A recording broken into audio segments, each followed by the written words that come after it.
અમદાવાદમાં બેફામ બનતા ડમ્પર ચાલકો ટ્રાફિક પીઆઈની ગાડીના ડમ્પરે કચ્ચર ઘાણ કાઢી નાખ્યો છે। કાલુપુર પાણીની ટાંકી પાસે પીઆઈની ગાડીને અકસ્માત નડ્યો।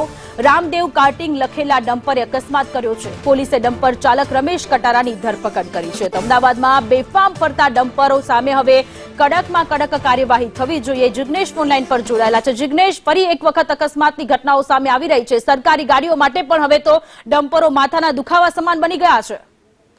વાત કરવામાં આવે તો બેફામ ચાલતા ડમ્પર ચાલકે ગઈકાલે રાત્રે એક એક્સિડન્ટ કર્યો હતો। એક્સિડન્ટ અન્ય કોઈનો નહીં પરંતુ ટ્રાફિક પોલીસના પીઆઈ જે ગાડી વાપરતા હતા તેમને જ ગાડીને ટક્કર મારી હતી। જોકે સદનસીબે ગાડીમાં કોઈ હાજર ન હોવાથી કોઈની ઈજા નથી પહોંચી, પરંતુ જે ટ્રક ડ્રાઈવર છે તેને પોલીસે ઝડપી પાડ્યો છે। ટ્રક ડ્રાઈવરની ધરપકડ કર્યા બાદ તપાસ કરતા સામે આવ્યું હતું કે ડમ્પરનું જે સ્ટીયરિંગ છે તે લોક થઈ ગયું હતું અને તેના જ કારણે ગાડી છે તે કંટ્રોલની બહાર જતી રહી હતી।